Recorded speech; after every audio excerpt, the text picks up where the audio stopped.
காலை வணக்கம். இந்த 138 கேஸ் நடத்துகிறீங்கல்ல, அதில் 138 நடத்துகிறீங்க, மணி சூட் போடுறீங்க, செக்கு பவுன்ஸ் ஆச்சு. இந்த கேஸில் ஒரு சின்ன ஜட்ஜ்மெண்ட்டு, ஒரு காம்ப்ளிகேட்டட் ஜட்ஜ்மெண்ட் தான், ரொம்ப ஈஸியாக இருக்குது. ஏன் காலையில் போடலன்னு கேட்காதீங்க. நேற்று என் சனிக்கிழமை நான் பேச மாட்டேன்னு செல்லை லைனாக கோடு வருதுன்னாங்க. அதுக்காக அவர் ரிப்பேருக்கு கொடுத்த கோடு எடுக்கிறேன்னு ஒருத்தர் வாங்கினார். அவரால் எடுக்க முடியல. கோடு எடுக்க முடியலையா, என்ன பண்ணாருன்னு தெரில. அவர் இப்போ தான் கொடுத்தாரு செல்லை, நான் எடுக்க முடியலன்னு சொல்லிட்டாரு. அது நம்ம பேனலை மாற்றிருக்கலாம், ஏதோ ஒன்று நடந்து முடிஞ்சிச்சு, அதை விடுங்க. இப்போ என்னன்னா, இது சூட்டில் இது AR 2025 Madras 163 KV Murugesan vs SS Mania. இதில் order 7 rule 2 contract act 25(3) 2B 2D 9 suit for recovery of money போடுறாங்க. அக்ரிமெண்ட் ஃபார் சேலு கம்ப்ளை பண்ணல. அதுக்கப்புறம் அவர் செக் கொடுக்குறார். அது செக்கு அக்ரிமெண்ட் ஃபார் சேலு எக்ஸிக்யூட் பண்ணலைன்னா அது டைம் பார்டு. செக்கு அப்புறமா கொடுத்துக்கிறாரு, அது டைம் பார் தான். ஆனால் இவர் என்ன சொல்கிறாருன்னா, நம்ம என் சதீஷ்குமார் ஜே, செக்கு கொடுத்தீங்கல்ல, அது implied extension of acknowledgement of டெப்ட்டுன்னு சொல்லியிருக்காரு. அது டீட்டெயிலாக எங்கே டிஸ்கஸ் பண்ணியிருக்காருன்னு தெரில, அது நீங்கள் பாருங்கள்.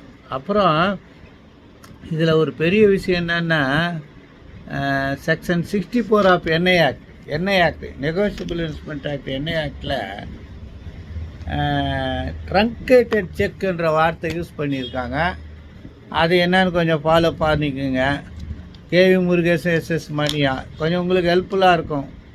அப்போது 138 நடத்துறதுன்னா ட்ரங்கேட்டட் செக்குன்னா என்னன்னு தெரிஞ்சுக்கணும். இந்த அக்னாலஜ்மெண்ட் ஆஃப் டெப்ட்னா செக்கை ப்ரெசன்ட் பண்ணணுன்ற அவசியமும் இல்லைன்னு இருக்கார். சூட் போடலாம் அப்படின்னு சொல்லியிருக்காரு. அதெல்லாம் என்ன பார்த்துங்க, உங்களுக்கு நல்லது. என்னால் இவ்வளோ தான் பண்ண முடியும் இன்றைக்கி. காலை வணக்கம், மாலை வணக்கம். டிலே இருக்குது. ஏன்னா சும்மாவே அந்த ரோட்டில் போயிட்டுருக்கும்போது ஒரு நாளைக்கு நம்மளுடைய இந்த டெலகாஸ்ட்டை குறைஞ்சது 1000 பேர் பார்க்குறாங்க. திடீர்னு ஒருத்தர், இன்னும் சார் இப்போல்லாம் போடுறதே இல்லையா அப்படின்றாங்க. ரொம்ப மனசு கஷ்டமாக இருக்குது. நான் காலைல கஷ்டப்பட்டு போட்டுன்னுக்கிறேன். இவர் பார்க்க மறந்துட்டு போடல. அவருல வாட்ஸ்அப்பில் ஃபேஸ்புக்கில் பார்ப்பார் போலது. என்னவோ நடக்குது, ஒன்றுமே புரியலை உலகத்தில். அதெல்லாம் சிறியோர் சிறியும் செறிபிழையெல்லாம் பெரியோர் ஆயின் பொறுப்பது கடனை. அது ஒரு பக்கம் இருட்டான். இந்த ஒரு 8-10 ஜட்ஜு எல்லாரும் ஒன்றா சேர்ந்து, அவர் ஒரு ஜட்ஜி, அவர் ஜாதி அப்படி, இவங்கெல்லாம் ஒன்றா சேர்ந்துக்கிறாங்களே. இவங்க அது மேலே ஒரு சந்துருன்னு ஒருத்தர் அவர் என்ன ஜாதி, அவர் கருப்பையர். அவர் தான் மேலே போட்டிருக்காங்க. அப்போ ஃபோக்கஸ் பண்ணுறானு. இவனும் ஜாதியாக தான் இருக்கான். ஹைகோர்ட் ஜட்ஜி ஆகிட்டானா இவனுங்களாம் என்ன அவ்வளோ பெரிய ஆளாயிடும் இவனுங்க? என்ன ஆளுக்கு கொயான்னு கத்துறானுங்க. அவர் தப்பு பண்ணாரா இல்லையான்றதை மைல்டாக டீல் பண்ண வேண்டிய விஷயம் அது. அதெல்லாம் டீல் பண்ணிக்கலாம், அது ஒன்றும் பெரிய இஷ்யூ இல்லை. இவனு இஷ்யூ ஆகுறாங்களா, சும்மா ஆகுறானுங்களே பென்ஷன் வாங்கிக்கிறேன். இவங்களாம் எப்படி ஹைகோர்ட் ஜட்ஜ் ஆனாங்க எல்லாம் எங்களுக்கு தெரியும். இதெல்லாம் தேவையில்லாத வேலை. என்ன இனம் ஜாதி மதத்தை பற்றி திறமையை பாருங்கள். அவர் ஜட்ஜ்மெண்ட்டில் பிழை இருக்கா பாருங்கள். எக்ஸ்ப்ரெசிவ்ஸ் சம்டைம்ஸ் அவர் ஹியூமன் பீயிங் தான். என்ன ஹியூமன் இஸ் எர்ரு. சில தவறுகள் நடக்க தான் செய்யும். எல்லாத்துக்கும் பார்க்கிங், ரோட்டில் நின்று கயா அதுக்கு ஒரு மீடியாக்காரன் அவன் பயம் கத்துறினார்.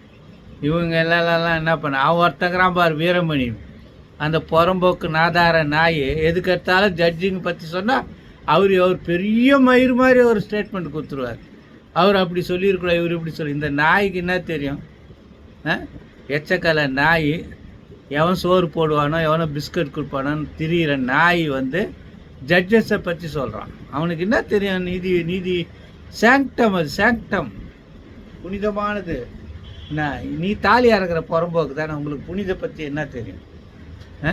தாலி அறக்கிறன்னா தாலி அறக்கணும், இந்து தாலி தானே அறக்கிற. ஏன்னா முஸ்லீம் தாலி கிறிஸ்டின் தாலி அறுத்துப்பார், செருப்பாடி வாங்கிட்டு போவான். புறம்போக்கு வேணாம், அவ்வளோதான். காலை வரும், மாலை வரும்.